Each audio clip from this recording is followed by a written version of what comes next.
சட்டப்பேரவை தேர்தலையொட்டி புதுச்சேரியில் 1 கிலோமீட்டர் தொலைவுக்கு உச்சகட்ட பாதுகாப்புடன் பிரதமர் மோடி ரோட் ஷோ நடத்தினார். இருபுறமும் கட்சியினர் மற்றும் மக்கள் பூக்கள் தூவி வரவேற்றனர். புதுச்சேரியில் என்ஆர் காங்கிரஸ் பாஜக கூட்டணி ஆட்சி நடந்து வருகிறது. வரும் 2026ஆம் ஆண்டு சட்டப்பேரவை தேர்தல் அறிவிக்கப்பட்டது.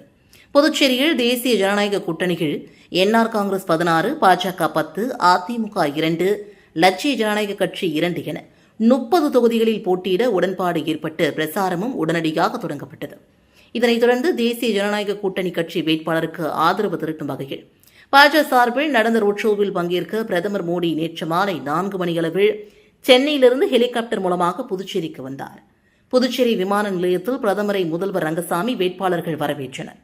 தொடர்ந்து அங்கிருந்து கார் மூலமாக கிழக்கு கடற்கரை சாலை முத்தியல்பேட்டை வழியாக ரோட் ஷோ தொடங்கும் அஜந்தா சந்திப்பிற்கு பிரதமர் வந்தார். அங்கு 4:30 மணிக்கு ரோட் ஷோ தொடங்கியது. ரோட் ஷோ வாகனத்தில் பிரதமரின் ஒரு பக்கத்தில் முதல்வர் ரங்கசாமி, மறுபக்கம் உள்துறை அமைச்சர் நமச்சிவாயம், பின்னே பாஜக மாநில தலைவர் ராமலிங்கம் ஆகியோர் இருந்தனர். அண்ணா சாலை வழியாக என்டிஏ வேட்பாளருக்கு ஆதரவு திரட்டும் வகையில் பிரதமர் மோடி கை அசைத்தபடி வாகனத்தில் வந்தார். வழிநெடுங்கிலும் மக்கள் பிரதமருக்கு உற்சாக வரவேற்பு அளித்தனர். மலர்களை தூவி பாரத மாதா கே ஜெய் என்று கோஷம் எழுப்பியபடி அவரை வரவேற்றனர். 5:10 மணிக்கு நேரு வீதி சந்திப்பில் ரோட் ஷோ நிறைவடைந்தது. சுமார் 1 கிலோமீட்டர் நடந்த ரோட் ஷோவை அஜந்தா சிக்னல் முதல் நேரு வீதி வரை அண்ணா சாலை விழா கோலம் பூண்டது. பிரதமர் மோடிக்கு உற்சாக வரவேற்பு கொடுக்க பாஜகவினர் விரிவான ஏற்பாடுகளை செய்திருந்தனர். விவிபாட் இயந்திரத்தில் வைக்கப்படும் ஒப்புகை சீட்டு பண்டலை திருடிய சுயேட்சை வேட்பாளரை போலீசார் கைது செய்து சிறையில் அடைத்தனர். புதுச்சேரி சட்டசபை தேர்தல் வருகின்ற 9ஆம் தேதி நடைபெறுகிறது. இந்நிலையில் மின்னணு வாக்குப்பதிவு இயந்திரத்தில் இவிஎம் வாக்காளர் வண்ண புகைப்படம், பெயர், சின்னம் ஆகியவை பொருத்தும் பணியும், ஒப்புகை சீட்டு இயந்திரம் விவிபாட் சரிபார்க்கும் பணியும் நேற்று முன்தினம் நடைபெற்றது. இந்த பணிகள் வாக்கு எண்ணும் மையங்களான லாஸ்பேட்டை தாகூர் கல்லூரி, அரசு மகளிர் என்ஜினியரிங் கல்லூரி, மோத்திலால் நேரு அரசு பாலிடெக்னிக் கல்லூரியில் நடைபெற்றது. இவற்றை வேட்பாளர்கள் அல்லது இவர்களது அங்கீகரிக்கப்பட்ட முகவர்கள் கலந்து கொண்டு பார்வையிடலாம் என்று தேர்தல் நடத்தும் அதிகாரிகள் தெரிவித்திருந்தனர். அதன்படி மோத்திலால் நேரு பாலிடெக்னிக் கல்லூரிகள் முதலைப்பேட்டை தொகுதிக்கான மின்னணு வாக்குப்பதிவு இயந்திரத்தில் வேட்பாளர் விவரம் ஊட்டும் பணி நடைபெற்றது. இதில் முதலைப்பேட்டையை சார்ந்த சுயேட்சை வேட்பாளரான வேல்ராம்பேட்டை என்ஜினியர்ஸ் காலனியை சார்ந்த சுத்தம் சுந்தராஜன் என்ற ரவீந்திரன் வயது 60 பார்வையிட நேற்று முன்தினம் மாலை வந்தார். அப்போது அங்குள்ள விவிபாட் இயந்திரத்தில் வைக்க கொண்டு வந்த ஒப்புகை சீட்டு பண்டல் மாயமாக இருந்தது. இதனால் அங்கு சலசலப்பு ஏற்படவே தேர்தல் துறை உயர் அதிகாரிகள், பாதுகாப்பு அதிகாரிகள், துணை ராணுவத்தினர் அனைவரும் விரைந்து சென்றனர். உடனடியாக அங்கு பொருத்தப்பட்டிருந்த சிசிடிவி கேமராக்களை ஆய்வு செய்தனர். அப்போது ஒப்புகை சீட்டு பண்டலை சுயேட்சை வேட்பாளரான சுத்தம் சுந்தராஜன் திருடியதும் தெரிய வந்தது. இதனையடுத்து அவரிடமிருந்த பண்டலை பறிமுதல் செய்த தேர்தல் அதிகாரிகள் அவரை லாஸ்பேட்டை காவல் நிலையத்தில் உடனடியாக ஒப்படைத்தனர். இதனையடுத்து 1951 மக்கள் பிரதிநிதித்துவ சட்டம் 135 படியும் மற்றும் திருட்டு வழக்கிலும் சுத்தம் சுந்தராஜனை கைது செய்த போலீசார் அவரை நீதிபதி முன்பு ஆஜர்படுத்தி காலாப்பட்டு மத்திய சிறையில் அடைத்தனர்.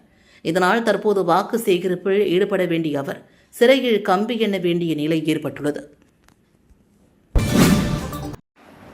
புதுச்சேரியில் மதுபான விற்பனைக்கு ரசீது கட்டாயம் தர வேண்டும். மொத்த விற்பனைக்கு தடை விதித்து கலால்துறை உத்தரவிட்டுள்ளது.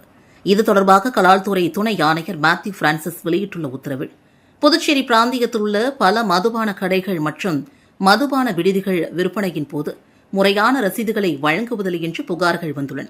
மதுபானம் வழங்கும் உரிமம் பெற்ற அனைத்து மதுபான கடைகள், ஹோட்டல்கள், உணவகங்களின் அனைத்து உரிமைதாரர்களுக்கும் வாங்கப்பட்ட அளவை பொருட்படுத்தாமல் ஒவ்வொரு விற்பனைக்கும் முறையான ரசீது வழங்க வேண்டும். அதேபோல மதுபானம் மொத்தமாக விற்பனை செய்யப்படுவதாகவும் புகார்கள் வந்துள்ளன. ஒவ்வொரு கொள்முதலுக்கும் ரசீது வழங்காதது மொத்த விற்பனையை மறைத்து காட்டுவதோடு அனுமதிக்கப்பட்ட அளவை தாண்டி மதுபான விற்பனையை செய்வதற்கு உரிமத்தாரர் சாக்குப்போக்கு சொல்லவும் வழிவகுக்கிறது. எனவே புதுச்சேரி மண்டலத்தின் அனைத்து மதுபான உரிமைதாரர்கள், குத்தகைதாரர்களும் முறையான ரசீதுகளுடன் மற்றும் அனுமதிக்கப்பட்ட விற்பனை அளவிற்குள் மதுபானங்களை விற்குமாறு இதன் மூலமாக அறிவுறுத்தப்படுகிறார்கள். இதில் ஏற்படும் எந்த ஒரு தவறும் மிகவும் கடுமையாக கருதப்பட்டு புதுச்சேரி கலால் சட்டத்தின் கீழ் உரிமங்கள் இடைநீக்கமோ ரத்து செய்யப்படும் என்றும் தெரிவித்துள்ளார். புதுச்சேரி அடுத்த 5 ஆண்டுகளில் அடுத்த கட்டத்திற்கு செல்லும் என்று தமிழகத்தின் பாஜக முன்னாள் தலைவர் அண்ணாமலை தெரிவித்துள்ளார். புதுச்சேரி ஊசுடு, வில்லியனூர், மணவெளி, அரியாங்குப்பம், காலாப்பட்டு ஆகிய தொகுதிகளில் போட்டியிடும் பாஜக என்ஆர் காங்கிரஸ் வேட்பாளர்களை ஆதரித்து அவர் பிரசாரம் செய்தார். அப்போது அவர் பேசுகையில், மத்தியில் காங்கிரஸ் ஆட்சியில் இருந்தபோது புதுச்சேரிக்கு 10 ஆண்டுகளில் ரூபாய் 9,000 கோடி நிதி பகிர்வு கொடுத்திருந்தனர். பிரதமர் நரேந்திர மோடி ஆட்சியில் ரூபாய் 26,000 கோடி நிதி பகிர்வு புதுச்சேரிக்கு கிடைத்துள்ளது. அடுத்த 5 ஆண்டு காலம் புதுச்சேரியின் வளர்ச்சி அபரிதமாக இருக்கும். புதுச்சேரியில் இரட்டை என்ஜின் அரசு சேர்ந்தால் எப்படி புதுச்சேரி மிளரும் என்பதற்கு கடந்த 5 ஆண்டு காலமே சாட்சி. இப்போது பெரிய நிறுவனங்கள் புதுச்சேரி நோக்கி வருகின்றன. ஒரே ஆண்டில் 3 லட்சம் லேப்டாப் தயாரிக்கும் நிறுவனம் புதுச்சேரியில் ஆரம்பித்துள்ளனர். ஸ்ரீதர் வேம்புவின் சோஹா நிறுவனம் இங்கு டெவலப்மெண்ட் சென்டர் தொடங்கியுள்ளது. அடுத்த 5 ஆண்டுகளில் புதுச்சேரி அடுத்த கட்டத்திற்கு செல்லும். புதுச்சேரி விமான நிலையம் 1.5 கிலோமீட்டர் ஓடுதளம் 2.3 கிலோமீட்டர் ஓடுதளமாக மாறினால் பெரிய விமானங்கள் வந்து செல்லும். அதற்காக ரூபாய் 4,000 கோடிக்கான மாஸ்டர் பிளானை புதுச்சேரிக்கு மத்திய அரசு கொடுத்துள்ளது என்றார். மண்ணாடிப்பட்டு சட்டமன்ற தொகுதிக்குட்பட்ட குமாரபாளையம் மற்றும் கைக்லிப்பட்டு கிராமத்தில் உள்ள இளைஞர்கள் பல்வேறு கட்சியிலிருந்து விலகி பிஜேபியில் தங்களை இணைத்துக் கொண்டனர். புதுச்சேரி மாநிலம் மண்ணாடிப்பட்டு சட்டமன்ற தொகுதிக்குட்பட்ட குமாரபாளையம் மற்றும் கைக்கில்பட்டு பகுதியில் உள்ள இளைஞர்கள் பல்வேறு கட்சியிலிருந்து விலகி பாஜக கட்சியில் இணையும் இணைப்பு விழா நடைபெற்றது.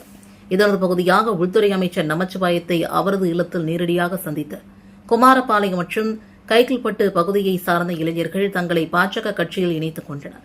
முன்னதாக இணைப்பு விழாவை முன்னிட்டு பாஜக கட்சியின் வேட்பாளரும் உள்துறை அமைச்சருமான நமச்சிவாயத்திற்கு பொன்னாடை போர்த்தி ஆளுயர மாலை அணிவித்து தங்களை பாஜக கட்சியில் இணைத்துக் கொண்டனர். இதனைத் தொடர்ந்து உள்துறை அமைச்சர் நமச்சிவாயம் கட்சியில் இணைந்தவர்களை பாஜக கட்சியின் கட்சி துண்டு அணிவித்து வரவேற்றார். நிகழ்வில் பாஜக நிர்வாகிகள், பொதுமக்கள் பலரும் கலந்து கொண்டனர். நெட்டப்பாக்கம் மணமேடு கிராமத்தில் குக்கர் சின்னத்தில் களம் காணும் வேட்பாளர் நாவாரி கிருஷ்ணன் நெட்டப்பாக்கம் தொகுதியில் பிரதான சாலைகள் மற்றும் உட்புற சாலைகள் அனைத்தும் கழிவுநீர் வடிகால் வசதியுடன் மேம்படுத்தப்படும் என்று வாக்குறுதி அளித்தார். புதுவையில் வருகின்ற 9ஆம் தேதி சட்டமன்ற தேர்தல் நடைபெறுகின்ற நிலையில் நெட்டப்பாக்கம் தொகுதியில் சுயேட்சை வேட்பாளராக களம் காணும் வேட்பாளர் நாவாரி கிருஷ்ணன் துண்டு பிரசுரங்கள் வழங்கி குக்கர் சின்னத்தில் மணமேடு கிராமத்தில் தீவிர வாக்கு சேகரிப்பில் ஈடுபட்டார். மக்கள் தனக்கு வாய்ப்பளித்தால் நெட்டப்பாக்கம் தொகுதியில் பிரதான சாலைகள் மற்றும் உட்புற சாலைகள் அனைத்தும் கழிவுநீர் வடிகால் வசதியுடன் மேம்படுத்தப்படும் என்றார். தொடர்ந்து சூரமங்கலம், ஏரிப்பாக்கம், நெட்டப்பாக்கம், மடுகரை, செம்படப்பேட்டை, கரையம்புத்தூர் உள்ளிட்ட பல்வேறு கிராமங்களில் வாக்கு சேகரிப்பில் ஈடுபட்டார். புதுச்சேரி மணவெளி தொகுதியில் தேசிய ஜனநாயக கூட்டணி பாஜக கட்சியின் வேட்பாளர் செல்வம் அவர்கள் தீவிர வாக்கு சேகரிப்பில் ஈடுபட்டார். ஏப்ரல் 9ஆம் தேதி நடைபெறவுள்ள சட்டமன்ற தேர்தலுக்கு இன்னும் சில தினங்களே உள்ள நிலையில் வேட்பாளர்கள் அனைவரும் தீவிர வாக்கு சேகரிப்பில் ஈடுபட்டு வருகின்றனர். அந்த வகையில் மணவெளி தொகுதியில் தேசிய ஜனநாயக கூட்டணி பாஜக கட்சியின் சார்பில் போட்டியிடும் வேட்பாளர் சட்டப்பேரவைத் தலைவர் செல்வம் தொகுதி முழுவதும் இரவு பகல் பாராமல் உணவு இடைவேளையின்றி அயராத தீவிர வாக்கு சேகரிப்பில் ஈடுபட்டு வருகிறார். அந்த வகையில் தொகுதிக்குட்பட்ட மணவெளி தொகுதிகள் வீதி வீதியாக அனைத்து வீடுகளுக்கும் சென்று பொதுமக்களை சந்தித்து மணவெளி சட்டமன்ற தொகுதி வளர்ச்சியின் 5 ஆண்டு மக்கள் பணிகள் குறித்து அச்சடிக்கப்பட்ட கையேட்டினை வழங்கி தாமரை சின்னத்திற்கு வாக்குகள் சேகரித்தார். அப்பகுதி முழுவதும் உள்ள மக்கள் சபாநாயகருக்கு ஆரத்தி எடுத்து பொன்னாடை போர்த்தி வரவேற்பு அளித்தனர். மேலும் இந்த வாக்கு சேகரிப்பின் போது பாஜக மற்றும் தேசிய ஜனநாயக கூட்டணியில் இடம்பெற்றுள்ள அனைத்து கட்சிகளின் நிர்வாகிகள், மகளிர் அணியினர், இளைஞர்கள், பொதுமக்கள் பலரும் கலந்து கொண்டு தாமரை சின்னத்திற்கு வாக்குகள் சேகரித்தனர். என்ஆர் ஆட்சியில் அரியாங்குப்பம் தொகுதியில் உள்கட்டமைப்பு வசதிகளை மேம்படுத்தியுள்ளது என்று அரியாங்குப்பம் தொகுதி என்ஆர் காங்கிரஸ் வேட்பாளர் ஐயப்பன் பெருமிதம் தெரிவித்துள்ளார். புதுச்சேரி மாநிலம் அரியாங்குப்பம் தொகுதி என்ஆர் காங்கிரஸ் வேட்பாளர் ஐயப்பன் வேராம்பட்டினம் பகுதியில் வீடு வீடாக சென்று ஜக்கு சின்னத்திற்கு வாக்கு சேகரித்து வருகிறார். மேலும் சென்ற 5 ஆண்டு என்ஆர் காங்கிரஸ் சட்டமன்ற உறுப்பினர் பாஸ்கரன் 300 கோடி ரூபாய் மதிப்பில் அரியாங்குப்பம் தொகுதி வளர்ச்சிக்காக நிதியை பெற்று உள்கட்டமைப்பு வசதிகளை மேம்படுத்தியுள்ளார். அதேபோல தரமான சிமெண்ட் சாலை அமைத்துக் கொடுத்துள்ளார்.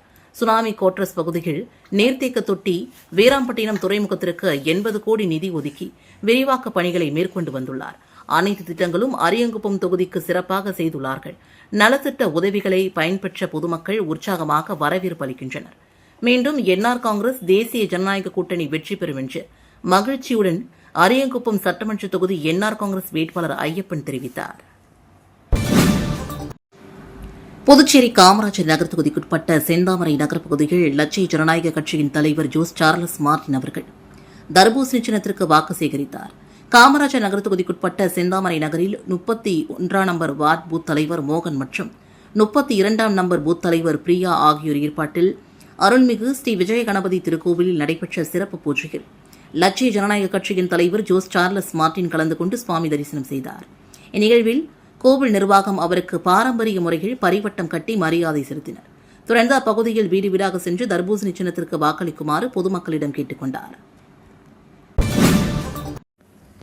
புதுச்சேரி காமராஜர் நகர் தொகுதியில் வசிக்கும் 112 வயதுடைய மூத்த பெண் வாக்காளரிடம் லட்சிய ஜனநாயக கட்சியின் தலைவர் ஜோஸ் சார்லஸ் மார்டின் அவர்கள் ஆசி பெற்றார். புதுச்சேரியின் மூத்த பெண் வாக்காளரான காமராஜர் நகர் கருவாடிக்குப்பம் பகுதியில் வசிக்கும் 112 வயதுடைய கனகம் அவர்களை லட்சிய ஜனநாயக கட்சியின் தலைவர் ஜோஸ் சார்லஸ் மார்டின் நேரில் சந்தித்து ஆசி பெற்றார். அவரை மரியாதையுடன் சந்தித்த ஜோஸ் சார்லஸ் மார்டின் மூத்த வாக்காளரின் நலம் விசாரித்து அவரிடம் ஆசீர்வாதம் பெற்றார். பின்னர் அவர் கூறுகையில், எனது தொகுதியான காமராஜர் நகர் தொகுதியில் இப்படிப்பட்ட மூத்த வாக்காளர்கள் இருப்பது எனக்கு மிகுந்த பெருமையாக உள்ளது. அவர்களின் அனுபவமும் ஆசீர்வாதமும் எனக்கு மிகப்பெரிய உற்சாகத்தை அளிப்பதென்று அவர் தெரிவித்தார். பிரதமர் மோடியின் வருகை பலருக்கு பயத்தை உண்டு செய்வதாக லட்சிய ஜனநாயக கட்சியின் தலைவர் ஜோஸ் சார்லஸ் மார்டின் அவர்கள் தெரிவித்துள்ளார். இது தொடர்பாக அவர் செய்தியாளர்களிடம் கூறுகையில், பாரத பிரதமர் மோடிஜி அவர்களின் வருகை மிகப்பெரிய நம்பிக்கையையும் உற்சாகத்தையும் ஊக்கத்தையும் தந்திருக்கிறது. ஒரே மாதத்தில் 2 முறை பாரத பிரதமர் மோடி அவர்கள் புதுச்சேரி மாநிலத்திற்கு வருகை தந்திருக்கிறார். சிறிய மாநிலமாக இருந்தாலும் அதிக முக்கியத்துவம் கொடுக்கிறார். நமது தேசத்தை 2050ற்குள் சிங்கப்பூர் போல மாற்ற நாமும் வேலை செய்து என்டிஏ கூட்டணியில் 25 சீட்டுகளுக்கு மேல் ஜெயித்து காட்டுவோம் என்ற நம்பிக்கையோடு இருக்கிறேன். இந்த முறை வெற்றி வாய்ப்பு மிகவும் நன்றாக இருக்கிறது. நாள் ஒன்றிற்கு 3 மணி நேரம்தான் தூங்குகிறோம். மக்கள் சந்திப்பில் 35,000 அடி தூரம் நடக்கிறோம். இவ்வளவு தூரம் பரப்புரை செய்து வாக்கு சேகரிக்கிறோம். எதிர்க்கட்சியோடு கூட்டணி உடைந்து போயிருக்கு. என்டிஏ கூட்டணி மீண்டும் ஜெயித்தால் மத்திய அரசுடன் இணக்கமான முறையிலிருந்து நற்திட்டங்களை செயல்படுத்தலாம். பிரதமர் மோடியின் வருகை பலருக்கு பயத்தை உண்டு செய்திருக்கிறது. ராகுல் காந்தியை விட மிக சுறுசுறுப்பான தலைவர் பிரதமர் மோடிஜி அவர்கள். அவர்களின் கூட்டணியில் இருப்பதற்கு பெருமைப்படுகிறேன் என்றார். புதுச்சேரி காமராஜர் நகர் தொகுதிக்குட்பட்ட சூரியகாந்தி நகரில் லட்சிய ஜனநாயக கட்சியின் தலைவர் ஜோஸ் சார்லஸ் மார்டின் அவர்கள் வீடு வீடாக சென்று தர்பூசணி சின்னத்திற்கு வாக்கு சேகரித்தார். புதுச்சேரி காமராஜர் நகர் தொகுதிக்குட்பட்ட சூரியகாந்தி நகரில் 29 நம்பர் பூத் தலைவர் டேவிட் ஏற்பாட்டில் லட்சிய ஜனநாயக கட்சியின் தலைவர் ஜோஸ் சார்லஸ் மார்டின் அவர்கள் தீவிர பிரசாரம் மேற்கொண்டார். அம்பிகா அடுக்குமாடி குடியிருப்பில் உள்ள குடியிருப்பு சங்க நிர்வாகிகளை சந்தித்த அவர் தாம் போட்டியிடும் தர்பூசணி சின்னத்திற்கு வாக்களிக்குமாறு கேட்டுக் கொண்டார். மேலும் அப்பகுதியில் மக்களுக்கு தேவையான அடிப்படை வசதிகள் மற்றும் மேற்கொள்ள வேண்டிய வளர்ச்சித் திட்டங்கள் குறித்து நிர்வாகிகளிடம் கருத்துக்களை கேட்டறிந்தார். தொடர்ந்து புதுச்சேரி வளர்ச்சித் திட்டங்கள் தொடர்பான புத்தகங்களையும் குடியிருப்பாளர்களுக்கு வழங்கினார். இந்த நிகழ்ச்சியில் அப்பகுதி மக்கள் உற்சாகமாக கலந்து கொண்டு ஆதரவு தெரிவித்தனர். இந்திரா நகர் தொகுதியில் முத்திரைப்பாளையம், அணைக்கரை வீதி, சாரணப்பேட்டை உள்ளிட்ட பகுதிகளில் சுயேட்சை வேட்பாளர் ராபர்ட் ஜேசுதாஸ் வீடு வீடாக சென்று தீவிர வாக்கு சேகரித்தார். சட்டமன்ற தேர்தலையொட்டி இந்திராநகர் தொகுதி சுயேட்சை வேட்பாளர் ராபர்ட் ஜேசுதாஸ் தொகுதி முழுவதும் தீவிர வாக்கு சேகரிப்பில் ஈடுபட்டு வருகிறார். அந்த வகையில் இந்திராநகர் தொகுதிக்குட்பட்ட முத்திரையர்பாளையம் பகுதியை சுற்றியுள்ள அணைக்கரை வீதி, சாரணைப்பேட்டை உள்ளிட்ட பகுதிகளில் ராபர்ட் ஜேசுதாஸ் அவர்கள் பேட்ஸ்மேன் சின்னத்திற்கு வீடு வீடாக சென்று மக்களை சந்தித்து தீவிர வாக்கு சேகரிப்பில் ஈடுபட்டார். இதில் அப்பகுதி மக்கள் அவருக்கு சிறப்பான வரவேற்பு அளித்தனர். இதில் திரளான பெண்கள் மற்றும் அவருடைய ஆதரவாளர்களும் திரளானோர் கலந்து கொண்டு அப்பகுதி மக்களிடம் பேட்ஸ்மேன் சின்னத்திற்கு வாக்கு சேகரித்தனர். புதுச்சேரி மாநிலத்தில் 6வது பாடமாக தொழில் கல்வியை கட்டாயம் தேர்வு செய்ய வேண்டும் என்று பள்ளி கல்வித்துறை உத்தரவிட்டுள்ளது. இதுகுறித்து புதுச்சேரி கல்வித்துறை இயக்குநர் சிவக்குமார் தொழில் கல்வியுடன் கூடிய 65 பள்ளிகளுக்கு அனுப்பியுள்ள சுற்றறிக்கையில், புதுச்சேரி யூனியன் பிரதேசத்தில் 4 பிராந்தியங்களிலும் 65 பள்ளிகளில் 79 தொழில் பிரிவுகள் செயல்படுகின்றன. இருப்பினும் பல பள்ளிகளில் 6வது பாடமாக தொழில் கல்வியை தேர்வு செய்வதில்லை. வரும் கல்வியாண்டில் 6வது பாடமாக தொழில் கல்வியை கட்டாய தேர்வு செய்ய வேண்டும். தொழில் கல்வி பாடத்தை ஏற்றுள்ள பள்ளிகள் கட்டாயமாக அங்கீகரிக்கப்பட்ட தொழில் கல்வி பாடத்தை கற்பிக்க வேண்டும். இதை பள்ளி தலைவர்கள் உறுதிப்படுத்த வேண்டும். சம்ஹர சிக்ஷா இதை கண்காணிக்க வேண்டும் என்று குறிப்பிட்டுள்ளார். வில்லியனூர் சட்டமன்ற தொகுதிக்குட்பட்ட தண்டுக்கரை, மூர்த்தி நகர், ஒட்டம்பாளையம் மற்றும் அதனை சுற்றியுள்ள பகுதிகளில் உதயசூரியன் சின்னத்திற்கு வாக்களிக்க வேண்டி தீவிர வாக்கு சேகரிப்பில் ஈடுபட்டார். புதுச்சேரி மாநிலம் வில்லியனூர் சட்டமன்ற தொகுதியில் மதசார்பற்ற முற்போக்கு கூட்டணி கட்சியின் சார்பில் போட்டியிடும் திமுக வேட்பாளர் சிவா அவர்கள் தண்டுக்கரை, மூர்த்தி நகர், ஒட்டம்பாளையம் ஆகிய பகுதிகளில் வீடு வீடாக சென்று தமிழக திராவிட மாடல் அரசின் சாதனைகளை எடுத்துக் கூறி உதயசூரியன் சின்னத்திற்கு வாக்குகள் சேகரித்தார். அப்போது பெண் வேட்பாளர் சிவாவிற்கு ஆரத்தி எடுத்து மலர்கள் தூவி உற்சாக வரவேற்பு அளித்தனர். மேலும் கடந்த 5 ஆண்டுகளில் வில்லியனூர் தொகுதியில் செய்த சாதனைகளை பற்றியும் எடுத்துக் கூறி பொதுமக்களிடம் வாக்குகளை சேகரித்தார். பல்வேறு இடங்களில் சட்டமன்ற உறுப்பினர் சிவாவிற்கு அப்பகுதி மக்கள் ஆளுயர மாலை அணிவித்தும் பொன்னாடை பொருத்தியும் ஆரத்தி எடுத்தும் வெற்றி திலகமிட்டும் வாழ்த்துக்களை தெரிவித்தனர். நிகழ்ச்சியில் இந்திய கூட்டணி கட்சியினர், பொதுமக்கள், இளைஞர்கள் பலரும் கலந்து கொண்டு வேட்பாளர் சிவாவிற்கு ஆதரவாக வாக்குகளை சேகரித்தனர். ஊசூர் சட்டமன்ற தொகுதிக்குட்பட்ட பொறையூர் பகுதியில் தேசிய ஜனநாயக கூட்டணி பாஜக வேட்பாளர் தீபாய்ந்தனுக்கு தாமரை சின்னத்திற்கு வாக்களிக்க வேண்டி மத்திய சட்டம் மற்றும் நீதித்துறை அமைச்சர் அர்ஜுன் ராம் மெக்வால் பொதுமக்களிடம் தீவிர வாக்கு சேகரிப்பில் ஈடுபட்டார். புதுச்சேரி மாநிலம் ஊசூர் சட்டமன்ற தொகுதிக்குட்பட்ட பல்வேறு பகுதியில் தேசிய ஜனநாயக கூட்டணியின் வேட்பாளர் தீபாய்ந்தன் தாமரை சின்னத்திற்கு வாக்களிக்க வேண்டி வீடு வீடாக சென்று பொதுமக்களிடம் வாக்குகளை சேகரித்து வருகிறார். இதன் ஒரு பகுதியாக பொறையூர் மற்றும் பொறையூர்பேட் மற்றும் அதனை சுற்றியுள்ள பல்வேறு இடங்களில் சட்டமன்ற உறுப்பினர் தீபாய்ந்தனுக்கு தாமரை சின்னத்தில் வாக்களிக்க வேண்டி மத்திய சட்டம் மற்றும் நீதித்துறை அமைச்சர் அர்ஜுன் ராம் மெக்வால் தீவிர வாக்கு சேகரிப்பில் ஈடுபட்டார். அப்போது பெண்கள் சட்டமன்ற உறுப்பினர் தீபாய்ந்தன் மற்றும் மத்திய சட்டம் மற்றும் நீதித்துறை அமைச்சர் அர்ஜுன் ராம் மெக்வால் ஆகியோருக்கு ஆரத்தி எடுத்து பொன்னாடை அணிவித்து வரவேற்றனர். மேலும் பல்வேறு இடங்களில் ஆளுயர மாலை அணிவித்தும் பொன்னாடை பூர்த்தியும் சட்டமன்ற உறுப்பினர் தீபாய்ந்தன் மற்றும் மத்திய சட்ட மற்றும் நீதித்துறை அமைச்சர் அர்ஜுன் ராம் மெக்வால் ஆகியோருக்கு உற்சாக வரவேற்பு அளிக்கப்பட்டது. இந்த நிகழ்ச்சியில் தேசிய ஜனநாயக கட்சியின் கூட்டணி கட்சி பிரமுகர்கள், பாஜக கட்சியின் முக்கிய நிர்வாகிகள், ஊர் தலைவர்கள், மகளிர்கள் பலரும் கலந்து கொண்டு வாக்கு சேகரிப்பில் ஈடுபட்டனர். புதுச்சேரி மணவெளி தொகுதியில் தமிழக வெற்றிக் கழக வேட்பாளர் தீவிர வாக்கு சேகரிப்பில் ஈடுபட்டார். வருகின்ற ஏப்ரல் 9ஆம் தேதி நடைபெற இருக்கின்ற சட்டமன்ற தேர்தலை முன்னிட்டு அனைத்து தொகுதிகளிலும் வேட்பாளர்கள் தங்கள் பிரசாரத்தை தீவிரப்படுத்தியுள்ளனர். அந்த வகையில் மணவெளி தொகுதியில் தமிழக வெற்றிக் கழகத்தின் சார்பில் போட்டியிடும் வேட்பாளர் ராமு தொகுதிக்குட்பட்ட அனைத்து பகுதிகளிலும் வீடு வீடாக சென்று பொதுமக்களை சந்தித்து விசில் சின்னத்திற்கு தீவிர வாக்கு சேகரிப்பில் ஈடுபட்டு வருகிறார். இதன் ஒரு பகுதியாக மணவெளி தொகுதிக்குட்பட்ட நல்லவாடு கிராமத்தில் உள்ள அங்காளம்மன் ஆலயத்தில் சிறப்பு பூஜை செய்து சுவாமி தரிசனம் செய்தார். அவருக்கு நலவாடு கிராம மக்கள் சார்பில் பொன்னாடை போர்த்தி பரிவட்டம் கட்டி மாலை அணிவித்து வரவேற்பு அளித்தனர். அதனைத் தொடர்ந்து நல்லவாடு சுனாமி குடியிருப்பு பகுதிக்கு வீடு வீடாக சென்று பொதுமக்களை சந்தித்து துண்டு பிரசுரங்களை வழங்கி விசில் சின்னத்திற்கு வாக்குகள் சேகரித்தார். அப்போது அப்பகுதி பெண்கள் இருபுறமும் நின்ற மலர் தூவியும் ஆரத்தி எடுத்தும் பொன்னாடை போர்த்தி மாலை அணிவித்து உற்சாக வரவேற்பு அளித்தனர். செல்லும் இடமெல்லாம் வேட்பாளர் ராமுவிற்கு பொதுமக்கள் சால்வை அணிவித்தும் மாலை அணிவித்தும் வரவேற்பு அளித்தனர். மேலும் இந்த வாக்கு சேகரிப்பின் போது ராமுவின் ஆதரவாளர்கள் மற்றும் தமிழக வெற்றிக் கழக நிர்வாகிகள், பொறுப்பாளர்கள், இளைஞர்கள், மகளிர் அணியினர், பொதுமக்கள் பலரும் கலந்து கொண்டு விசில் சின்னத்திற்கு வாக்குகள் சேகரித்தனர். என்ஆர் காங்கிரஸ் பாஜக கூட்டணி ஒரு சோர்ந்து போன கூட்டணி என்று தாவேகா தலைவர் விஜய் விமர்சித்துள்ளார். புதுச்சேரி சட்டசபை தேர்தலுக்கு இன்னும் 4 நாட்களே இருக்கிறது. இதனையொட்டி தாவேகா தலைவர் விஜய் புதுச்சேரியில் இருக்கும் தட்டாஞ்சாவடி பகுதியில் பிரசாரம் மேற்கொண்டார். அதற்கு முன்பாக தமிழக புதுச்சேரி எல்லையில் விஜய்க்கு உற்சாக வரவேற்பு அளிக்கப்பட்டது. அதன்பின் விஜய் பேசுகையில், புதுச்சேரியில் தாவேகா முதல் முறையாக தேர்தலில் போட்டியிடுகிறது. இங்கே களத்தில் மக்களோடு மக்களாக நிற்கும் நபர்களை தான் வேட்பாளராக தேர்வு செய்துள்ளேன். புதுச்சேரியில் 2 கூட்டணி இருக்கிறது. ஆனால் நாங்கள் வந்து என்ன செய்ய போகிறோம் என்ற கேள்வி உங்களுக்கு வரும். திமுக காங்கிரஸ் கூட்டணியில் காங்கிரஸ் கட்சி மட்டும் இங்கு பலமுறை ஆட்சியில் இருந்திருக்கிறது. இந்த கூட்டணியில் இருந்த ஒரு தலைவர் மக்களை மட்டுமல்ல, அவரின் கட்சி தலைவரையோ எப்படி ஏமாற்றினார் என்பதை உலகமே பார்த்து சிரித்தது. திமுகவும் இங்கே 3 முறை ஆட்சியில் இருந்தது. இப்பொழுது இந்த 2 கட்சிகளும் பெயருக்கு தான் கூட்டணியில் இருக்கிறார்கள். ஆனால் ஒரு சில தொகுதிகளில் ஒருவரை ஒருவர் எதிர்த்து நிற்கிறார்கள். தமிழ்நாட்டில் திமுக காங்கிரஸ் குழப்பமான கூட்டணியாக உள்ளது. அதேபோல இங்கும் குழம்பி போன கூட்டணியாகவே இருக்கிறது. அதேபோல என்ஆர் காங்கிரஸ் பாஜக கூட்டணி இருக்கிறது. அது கூடி சேர்ந்த கூட்டணி இல்லை, அது சோர்ந்து போன கூட்டணி. இதற்கிடையே தாவேகாவை வைத்து வேறு அரசியல் செய்கிறார்கள். இந்த கூட்டணி புதுச்சேரிக்கு ஏன் மாநில அந்தஸ்து கொடுக்கவில்லை? தாவேகா ஆட்சிக்கு வந்தால் மாநில அந்தஸ்து பெற முழுமையாக முயற்சிப்போம். இந்த 2 கூட்டணிக்கு வாக்களிப்பது வேஸ்ட். புதுச்சேரிக்கு நல்லாட்சி வேண்டும்.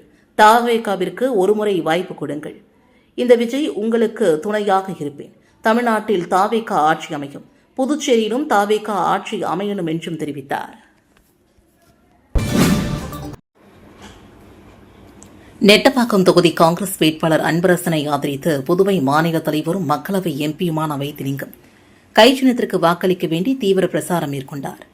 புதுவையில் ஏப்ரல் 9ஆம் தேதி சட்டமன்ற தேர்தல் நடைபெறுகின்ற நிலையில் மதசார்பற்ற கூட்டணி கட்சியின் நெட்டப்பாக்கம் தொகுதி காங்கிரஸ் வேட்பாளர் அன்பரசன் களம் காண்கிறார். இவரை ஆதரித்து காங்கிரஸ் எம்பி வைத்திலிங்கம் தீவிர பிரசாரம் மேற்கொண்டார். பிரசாரமானது மணமேடு கிராமத்தில் தொடங்கி கரையம்புத்தூர், பனையாடிக்குப்பம், பண்டசோழநல்லூர், நெட்டப்பாக்கம், கரியமாணிக்கம், வடுகரை, மொளப்பாக்கம், சூரமங்கலம் உட்பட பல்வேறு கிராமங்களில் தீவிர பிரசாரம் மேற்கொண்டார். பிரசார பயண ஏற்பாடுகளை நெட்டப்பாக்கம் தொகுதி வட்டார காங்கிரஸ் தலைவர் அம்மைநாதன் செய்திருந்தார். தொடர்ந்து பேசிய வைத்திலிங்கம் எம்பி அவர்கள், நெட்டப்பாக்கம் தொகுதி சட்டமன்ற உறுப்பினர் ராஜவேலு 1000க்கும் மேற்பட்ட மாணவ மாணவிகள் படிக்கும் சூரமங்கலம் பள்ளிக்கருகில் ரெஸ்டோ பார் கொண்டு வருவதற்கு உறுதுணையாக இருந்துள்ளார். ராஜவேலு செய்யும் செயல்பாடுகளில் குறைகள் இருக்கின்றதை எதிர்த்து கேள்வி கேட்டார். அவர்கள் மீது குற்ற வழக்குகள் போட்டு விடுவேன் என்று மிரட்டும் தோணிகள் பேசிக்கொண்டு அராஜக அரசியல் செய்து வருவதாக குற்றம் சாட்டினார்.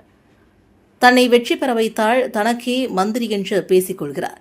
பாஜக கூட்டணியில் இருக்கும் வரை இவருக்கு மந்திரி பதவி வழங்கப்பட மாட்டாது.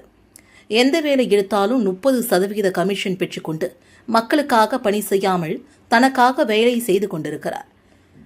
ராஜவேலு மீது அடுக்கடுக்கான குற்றச்சாட்டுகளை முன்வைத்தார். எனவே இதுபோன்ற செயல்கள் அரங்கேறாமல் இருக்க வேண்டுமென்றால் காங்கிரஸ் சின்னத்திற்கு வாக்களித்து அன்பரசனை வெற்றி பெற செய்ய வேண்டும் என்றும் அவர் கேட்டுக் கொண்டார். முன்னாள் அமைச்சர் வல்சராஜ் பிறந்தநாள் விழாவையொட்டி ராகுல் காந்தி தேசிய பேரவை சார்பில் மணக்குள விநாயகர் கோவிலில் சிறப்பு பூஜை செய்யப்பட்டு பக்தர்களுக்கு அன்னதானம் வழங்கப்பட்டது. ராகுல் காந்தி தேசிய பேரவை சார்பில் முன்னாள் அமைச்சர் வல்சராஜ் பிறந்தநாள் விழா புதுச்சேரியில் வெகு விமர்சையாக கொண்டாடப்பட்டது. விழாவின் ஒரு பகுதியாக ராகுல் காந்தி தேசிய பேரவைத் தலைவரும் காங்கிரஸ் கட்சியின் ஊடக பிரிவு சேர்மனுமான ஆர்.இ. சேகர் தலைமையில் பேரவையின் துணைத் தலைவர் திருவேங்கடம் முன்னிலையில் மணக்குள விநாயகர் ஆலயத்தில் சிறப்பு அபிஷேகம் மற்றும் பூஜை செய்யப்பட்டு பக்தர்களுக்கு பிரசாதம் வழங்கப்பட்டது. அதனைத் தொடர்ந்து முதலியரப்பேட்டை காராமணிக்குப்பம் ஸ்ரீ சக்திவேல் பரமானந்த சுவாமி ஆலயத்தில் சிறப்பு பூஜை செய்யப்பட்டு இனிப்பு மற்றும் அன்னதானம் வழங்கப்பட்டது. இதன் பின்னர் ரயில்வே நிலையம் அருகே உள்ள ஸ்ரீ கௌசிக பாலசுப்ரமணிய சுவாமி ஆலயத்தில் சிறப்பு பூஜை செய்யப்பட்டது. நிகழ்ச்சியில் புதுச்சேரி பிரதேச காங்கிரஸ் கமிட்டி செயலாளர் தங்கமணி, மத்திய மாவட்ட காங்கிரஸ் கமிட்டி துணைத் தலைவர் கலியமூர்த்தி, புதுச்சேரி மாநில முன்னாள் மாவட்ட இளைஞர் காங்கிரஸ் தலைவர் தயாளன், புதுச்சேரி பிரதேச காங்கிரஸ் கமிட்டி செயற்குழு உறுப்பினர் அசோகன், உருளையன்பேட் வட்டார காங்கிரஸ் தலைவர் ஆறுமுகம், உப்பளம் வட்டார காங்கிரஸ் தலைவர் குமரன், மாவட்ட துணைத் தலைவர் ஐயப்பன், மோகன், கோபி உட்பட பலரும் கலந்து கொண்டனர். புதுச்சேரி லாஸ்பேட்டை தொகுதியில் எதிர்கால நலத்திட்டங்களை எடுத்துக் கூறி தனக்கு ஜக்கு சின்னத்தில் வாக்களிக்குமாறு முன்னாள் சபாநாயகர் சிவக்கொழுந்து வாக்கு சேகரிப்பில் ஈடுபட்டார். புதுவை லாஸ்பேட்டை சட்டசபை தொகுதியில் என்ஆர் காங்கிரஸ் கட்சியின் சார்பில் முன்னாள் சபாநாயகர் வி.பி. சிவக்கொழுந்து போட்டியிடுகிறார். அவர் சிவசுப்பிரமணியர் சுவாமி கோவிலில் சிறப்பு பூஜை செய்து தீவிர வாக்கு சேகரிப்பில் ஈடுபட்டார். அப்போது அவர் கூறுகையில், புதுவையில் தேசிய ஜனநாயக கூட்டணி அரசு மூலமாக அனைத்து தொகுதிகளிலும் சாலை மேம்படுத்தப்பட்டு வருகிறது. முக்கிய சந்திப்புகளில் மேம்பாலம் கட்டும் பணி நடந்து வருகிறது. அதன்படி லாஸ்பேட்டை தொகுதியில் பொதுப்பணித்துறை மற்றும் இதர துறைகள் மூலமாக பல கோடி ரூபாய் மதிப்பில் தார், சிமெண்ட் சாலைகள் முதலமைச்சர் ரங்கசாமியால் அமைத்து கொடுக்கப்பட்டுள்ளது. அவருக்கு நன்றி செலுத்தும் விதமாக நீங்கள் எல்லோரும் ஜக்கு சின்னத்தில் வாக்களித்து என்னை வெற்றி பெற செய்ய வேண்டும் என்றும் அவர் தெரிவித்தார். பிரசாரத்தில் சப்தகிரி அறக்கட்டளை பொறுப்பாளர் ரமேஷ்குமார் மற்றும் தேசிய ஜனநாயக கூட்டணி கட்சி நிர்வாகிகள் பலரும் கலந்து கொண்டனர்.